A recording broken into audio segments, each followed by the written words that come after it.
We're Cassie.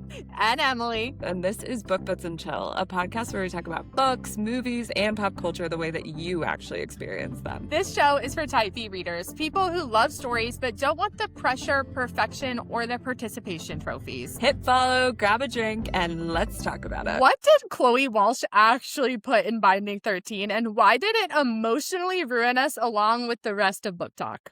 Because on paper, this book sounds pretty simple. It's a YA romance, there's first love, it's a high school setting, there's rugby boys. But once you get into it, it is not even close to simple. In fact, these teenagers are going through the ringer. So today we're breaking down Binding 13 with a spoiler-free recap, our book club hot takes, because we're always going to have those, and the real question the reading community keeps debating. Is this book actually YA? Or is it one of those books that technically sounds YA, but every adult reader is equally invested in it? All right, let's get into it. I cannot wait to discuss it. But first, let's ground ourselves with a quick recap of what happened in the 600 plus pages of I think this is really important because I think both of us went into this book without reading a full summary and kind of didn't know the trigger warnings, what we were investing ourselves in, and so forth. I had no idea. All I had seen were girls on the internet crying their eyes out holding this book.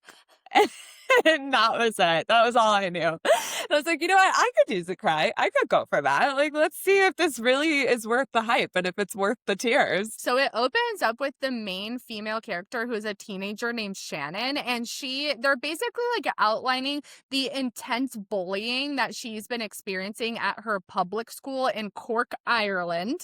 That's important. We're in Cork, Ireland. 4 years. And more specifically, Ballylagan. And so we're getting a pretty clear picture of what she's been going through, and it is intense. And so basically she has been bullied so intensely that her family, who is not doing so well financially, is kind of part of the social support system in Ireland, is going to pull out a loan to send her to a private school called Tommen College. And this private school is technically a glorified rugby school, essentially. Yeah, which I don't know what you would compare that to in the U.S. I mean, we had high schools growing up where it was a glorified football school. True. It's in the South. They were undercover, kind of recruiting kids to go to these schools or whatever. And they would get by on season Ds, but they were just football stars. So it was fine. And all the school cared about was football. 100%. And this is kind of what happens when we're introduced to Tommen College. They are only caring about rugby to the point where their rugby stars are the popular kids at school. They run the place. They don't have to go to class if they don't want to. The usual high school shenanigans. Typical jock shit, So Shannon goes to Tommen College and she is just going, she's like, I'm going to keep my head down. But the difference between this school and her other schools is that two of her best friends from childhood, Claire and Lizzie, go to Tommen College. They are aware of the bullying that she experienced in her other school, and they're basically just ready to be her bodyguards. These two girls are incredible. They're just Shannon, you're good. We got you. We're covering your back, your side, your front, you're good. But obviously Shannon is very traumatized from her past experiences. So she is just I'm going to be a wallflower. I'm going to hang out with my two friends. I'm going to go home and that's it. And so she, on her first day, she's trying to make it to a class and she doesn't know the area. She doesn't know where she's at. So Shannon's trying to figure things out and she cuts across the rugby pitch because she's like, oh, I can just make it from the other side of the school to this side of the school really quickly if I make this cut across here. Little does she know, this all-star rugby team is in the middle of a practice, and the star of the all-star rugby team, Johnny Kavanagh, 13 on the pitch. Number 13 on the pitch. He makes a mistake on the pitch, and I think he kicked the ball. I don't think he was throwing it. I think he kicked it, and he kicks the rugby ball straight to Shannon's head. Shannon goes down on the pitch by number 13. Johnny runs over to her and he's like, I think I just killed this girl. And so Johnny ends up taking care of Shannon until they can get her to the principal's office. Same story goes down. Shannon's like, fuck, like this is my first day at the school. I'm literally getting taken out by a massive rugby player. But in her like half concussed haze, she's like chit-chatting with this guy. Like they're actually having a really nice conversation with each other. And her mom comes to pick her up. The mom is so mad. She's like, Johnny, watch your back, bud. Like whoever comes for my daughter, I will come for them. And so they basically, the school, the principal, everyone is like, Johnny, stay the fuck away from Shannon. Okay. You got it. And he's like, I don't got it. I am now going to make it my mission to protect this girl at all human costs. And so basically the story goes from there where Johnny feels this like strange pull towards Shannon. Like that conversation that he had with her really resonated with him. He's like, every high school boy wants what they can't have. Of course. They're like, I was told to stay away from her. I'm actually going to stalk her now. Okay.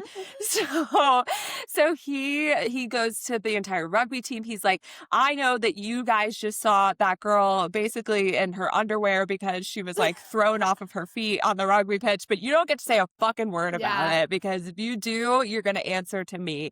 And so Shannon doesn't know that he is doing any of this, by the way. She like comes back to school after being concussed. She's like, everyone's going to ridicule me.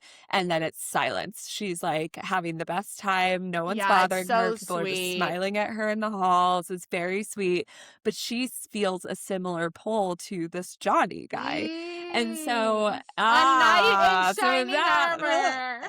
What do you know? We love that. Everyone Shannon loves that. is you could be 15 years old. You could be 16. You could be 15 or you could be 32 like Emily and I. And you will love a knight in shining armor no matter what. It's a good trope no matter the genre. It's a good trope. So basically they, of course, this is kind of a forbidden love because Johnny is so good at rugby. He is essentially like within months going to be recruited to the Irish national team as an 18-year-old, which is just mind-blowing. And so really blowing my mind because I don't think we had any experience with this in our high school system where people were like going to be professional athletes.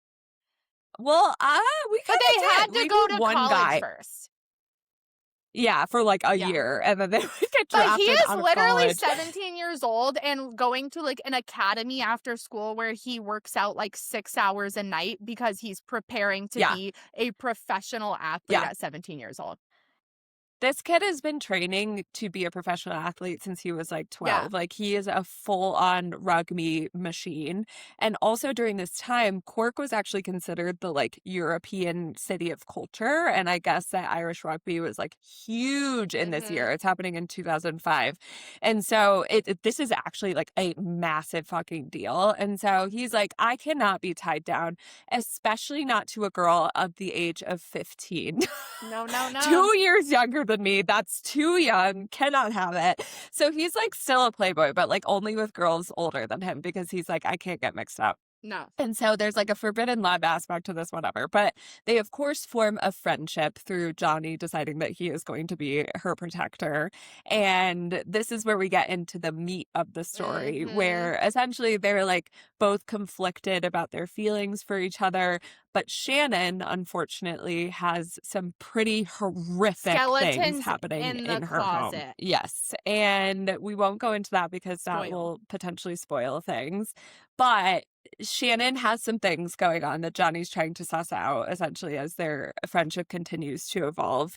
It comes to a head towards the end of the book where essentially Johnny's put in a place where he's deciding between, can I give up certain parts of my insanity towards rugby for this girl because we're developing very strong feelings, and Shannon is in a place where she is like, these skeletons are about to come out and I don't know if I can handle that. And along and along the way, I would call this book like an ensemble cast. Like you mentioned, there's the two best friends that she has.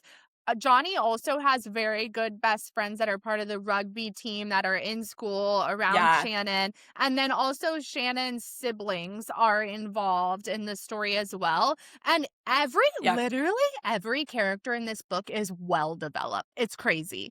I couldn't agree more. And it was in the way that, and I know we'll get into this, but the way that she developed the characters, their interactions with each other, like the dialogue, it felt so Yeah. real. Like it felt like it was so well done where, to your point, it like did feel like a true ensemble cast because I felt emotionally invested in every single person in this Right. book by the end of it. And this kind of gets to our point. As you can tell, we got very excited reading this book and we were incredibly invested. I think that we both read this in like 48 hours, Cass, right? Yes, yeah, like, Yeah. easily.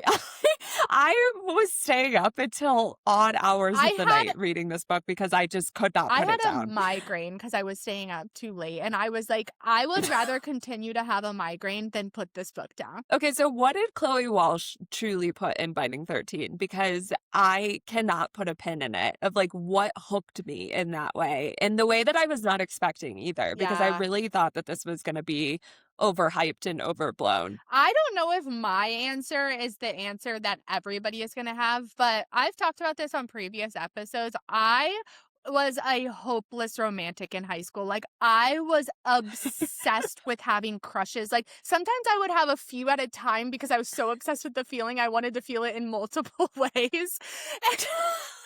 And like I loved the idea of like love notes, making out in the movie theater, getting a ride home from a boy. Like I was obsessed with Yeah, that feeling. And this book like yeah. blasted me back in nostalgia to that time in my life. Like there's not a lot of things when you're in your 30s that can make you feel those butterflies you had with your first crush when you were a teenager. And so getting to Yeah. like relive those emotions through the eyes of actual teenagers because we don't have time machines was like so fun Yeah. to me. Yeah, I would agree. I think for me, what hooked me was, again, the way that she was able to write these characters, like not just Johnny and Shannon, but the entire cast of Yeah. characters. Like, I think I was just so emotionally invested in all of them. They're back and forth. Like, I genuinely could have read about Johnny and his best friend Gipsy, like going back and forth with each Yes. other Yes. for days. Like, it was just, it was beautifully crafted. And so I think that is the piece that got me so much. And like, I think the characterization of Ireland at that time Mhm. too, and like being a teenager during that time in Ireland, like, I don't know, it was just really gripping. And then obviously you have these characters that are going through some really heavy stuff and they're going through some really traumatic stuff. And she didn't shy away No. from it. Like, she really kind of had us face it head on when you're reading it. And if for anyone here who knows me, I love a sad book and I love really horrific things happening in a book. And so I think that's the other piece that really got me. I also think that I loved the friendships as well. And it was kind of a connector to my original point is like, I feel like we knew these guys in high school that were like Gibbsy and just like Yeah. always fucking around. And we had that whole like lunchroom setup. And Yeah. it was just like, oh my God. Yes. To your point of like you love reading about things that are familiar to you and that you can relate to. Like Yeah. reading that, I again was just like, oh my God, I'm 16 again. My dreams have come true. My dreams have come true. Emily's desperate to be Oh, I 16 loved again. being 16. Oh, It was a good time.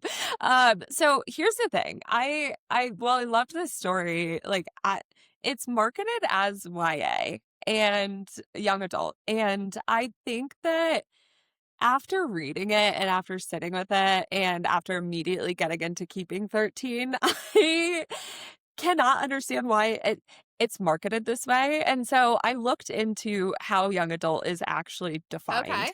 And it's technically not even a genre. It's technically an age-defined format, I wondered.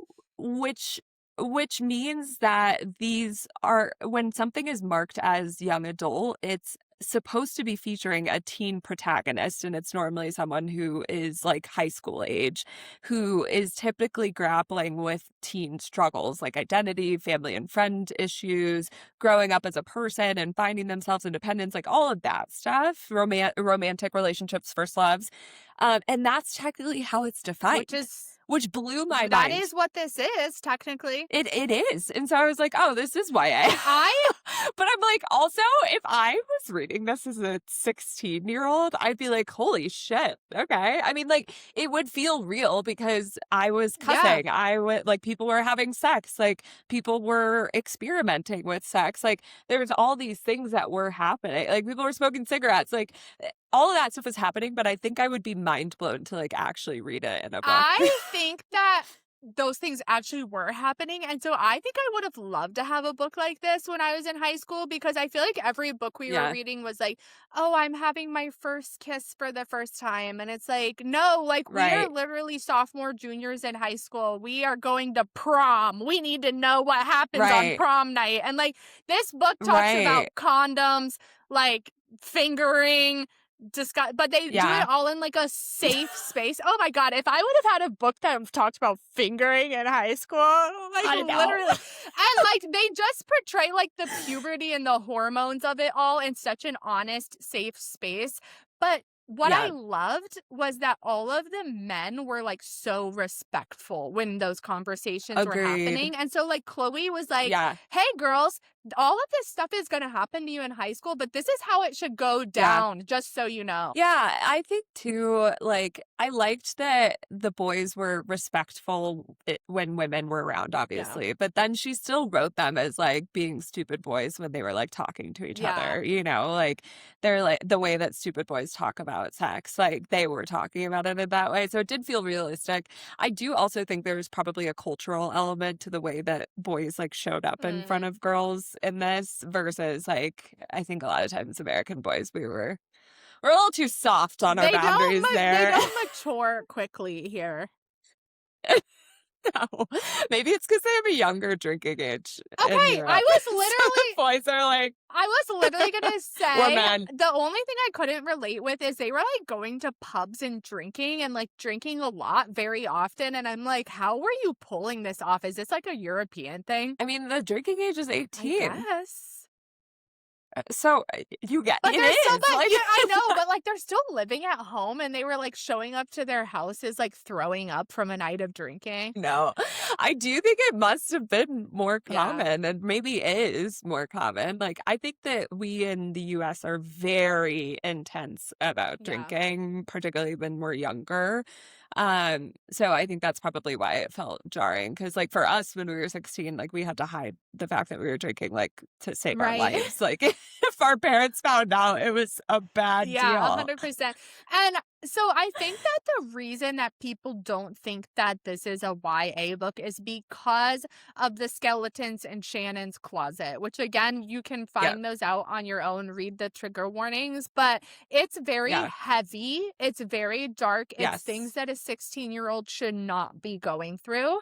And I Yeah. think that's why people are like, should this really be YA? It's not the romance. That's Yeah. No, to me, it's like, if thinking about myself now is like, if I was a parent and I knew that my 16-year-old was reading about these things, like, I would be like, Yeah. fuck, like, it's good for them to, like, maybe understand that these things can happen, but, like, this is dark and, like, this would be heavy to read about and to understand, and, like, what if they knew someone who was going through the same thing, and, Yeah. like, I don't know, I just think it would open up a lot of conversations, and so the fact that this is, like, directly marketed to young adults feels challenging. I would want to read this with my child because I think that there would be some necessary sit down Yeah. conversations to have afterwards. Later, every conversation would be pulled out of this book. Which, The birds and the yeah, bees, the drinking, the drugs, the she boys. does again.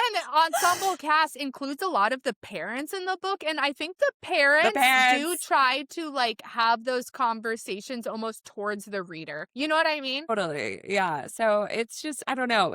I'm very torn on this being marketed as YA, but reading it as an adult was really interesting because there are a lot of things and a lot of themes that I think we read about in other books, but like reading about teenagers going through it felt particularly Yeah. heavy to Yeah. me.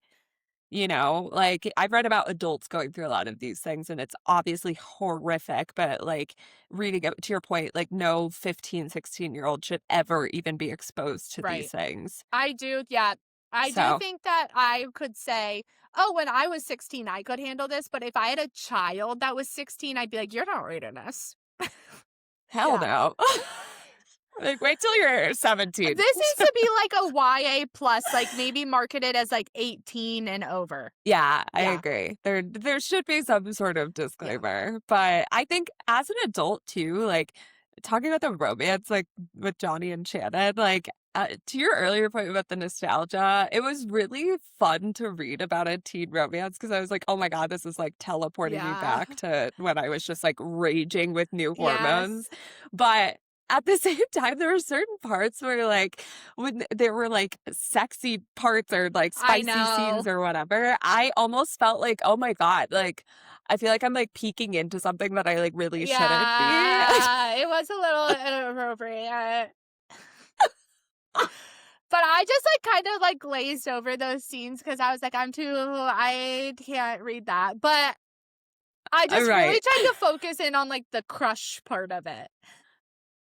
Yeah, the love part of it was very sweet to read about. Their relationship isn't sweet. Their love isn't sweet, like whatever. But to me, it felt sweet because it's just like, to your point about that feeling of like having your first love and like falling for someone for the first Yeah. time and like that like fixation that you feel like that felt very The nostalgic. Johnny and Shannon of it all was very intriguing to me also because not only was it like centered around this crush and first love, but they had very good independent storylines. Yeah, they did. Like, and it's dual POV, which Yeah. was fun. So you get to read about Shannon, and you're in Shannon's head and you're in Johnny's head. So like, you're in the heads of a teenage boy and a teenage girl, Crazily different.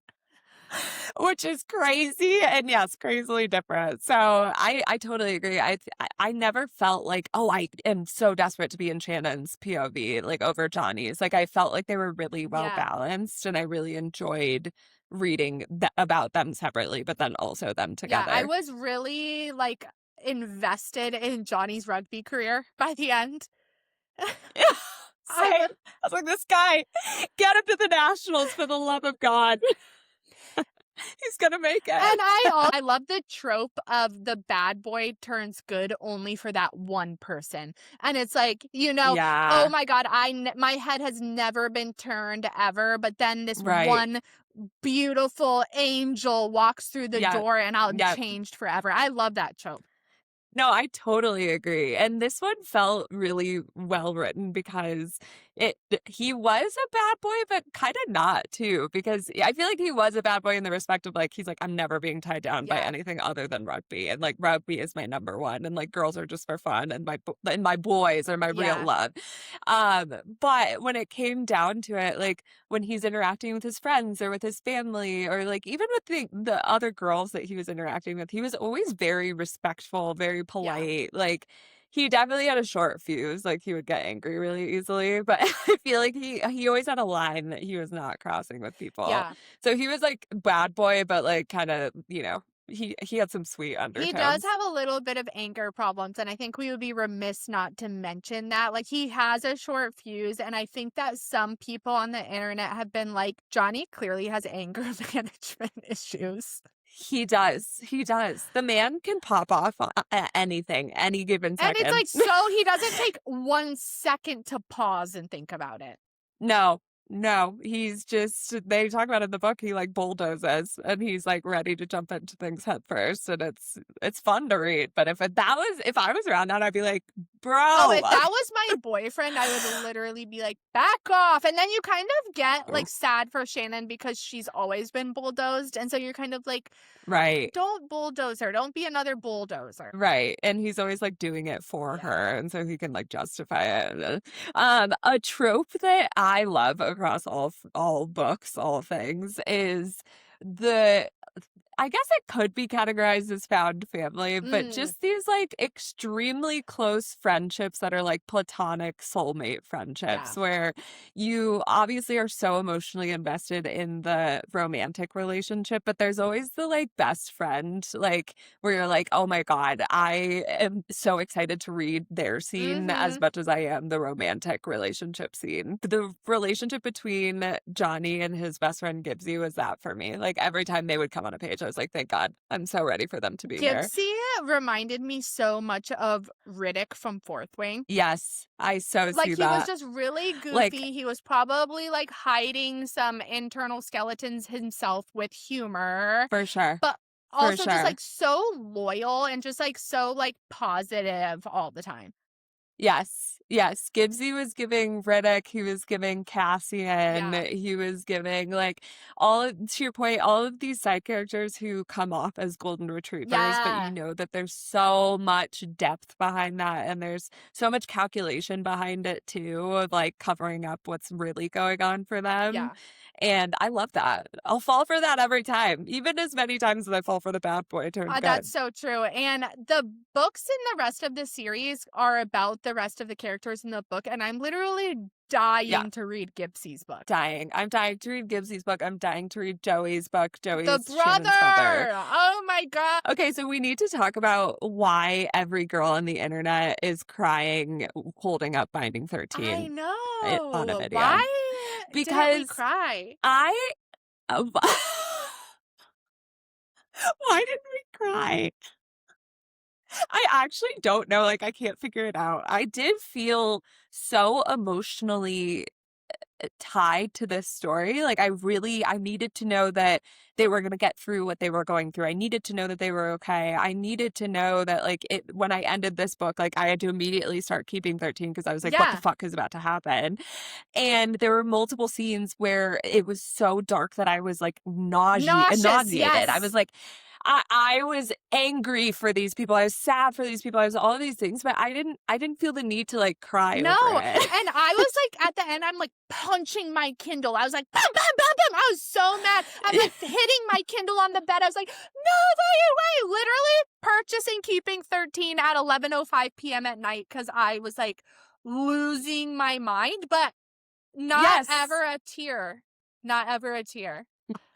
Okay, so we need to talk about the Yeah. show because they just announced, what was it, a month ago, that Amazon is actually going to be producing a show. They're going to be filming it this year and that it's going to come out next year, which I am excited about, but I also am so nervous about how they're actually going to do this and how they're going to bring this to life. And if they're going to have to shy away from being as direct about some of the dark stuff in here for the big screen or not, and if that will still allow the story to be as powerful as it is in the book. I have no doubt in my mind that this whole show isn't just going to be like The Summer I Turned Pretty. Like, that's the vibe it's going to be.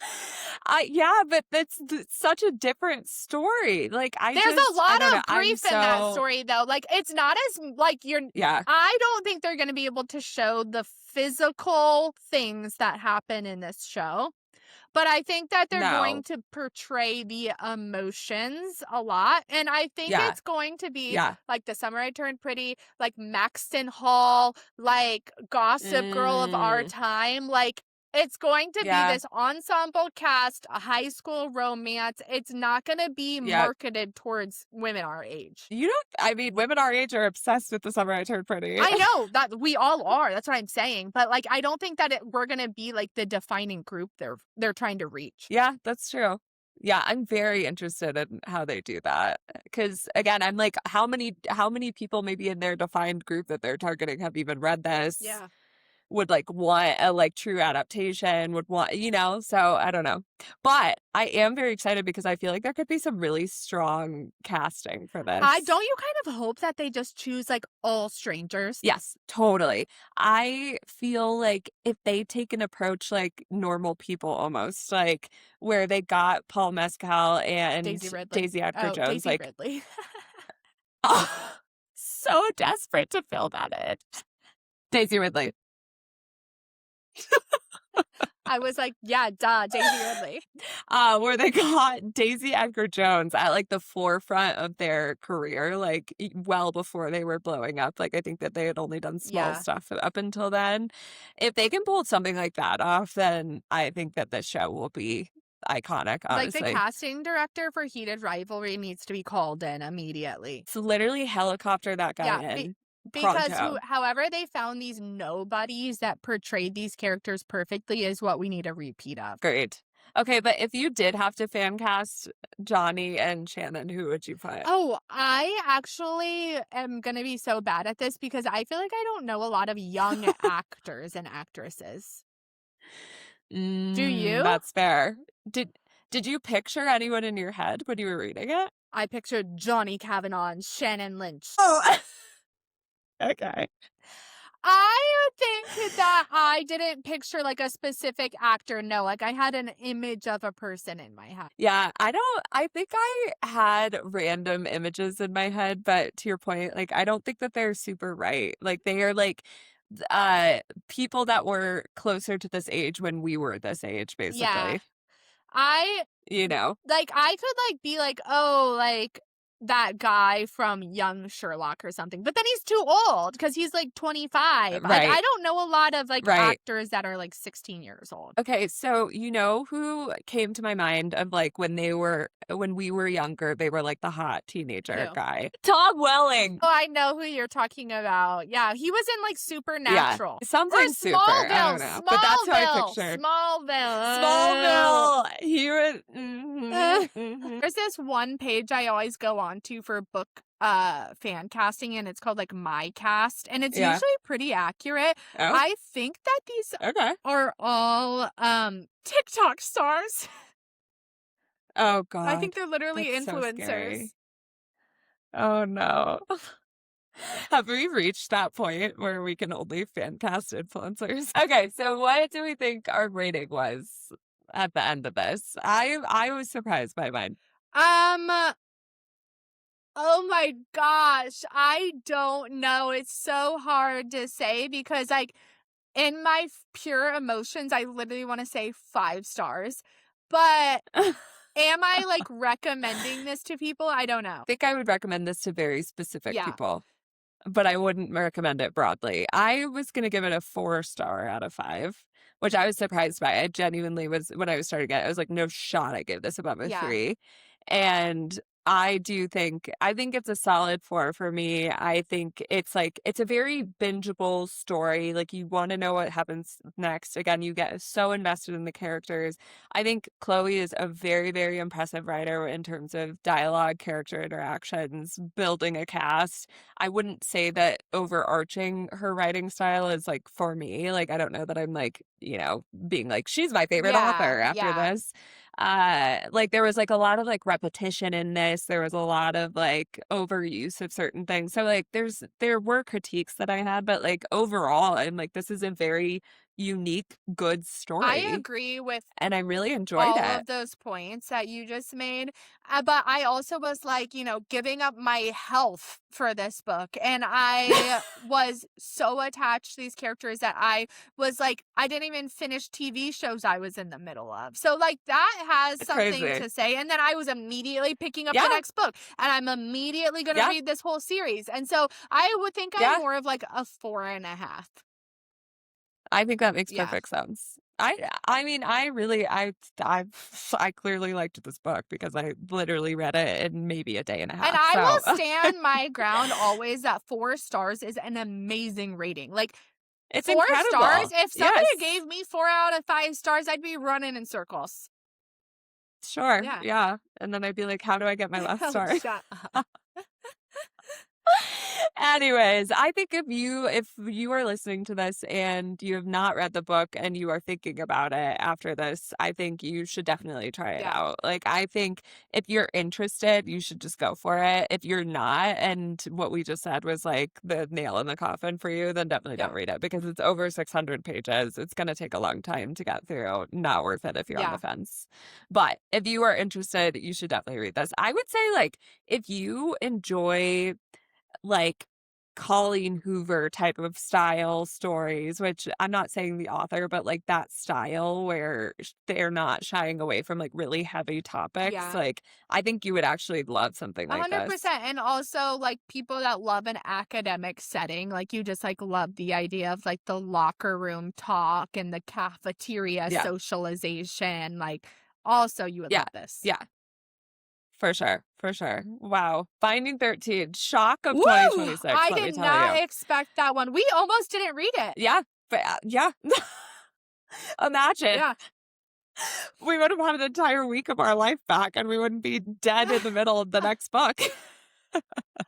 So crazy. What are we talking about next week? Next week, we're talking about romantasy levels. Think if you just started Fourth Wing and you're hungry for your next read, what would your suggestion be? Or if you've read everything in the Goodreads top 20, what do you read next? We're coming with the heavy hitters. The heavy hitters, so you won't want to miss it.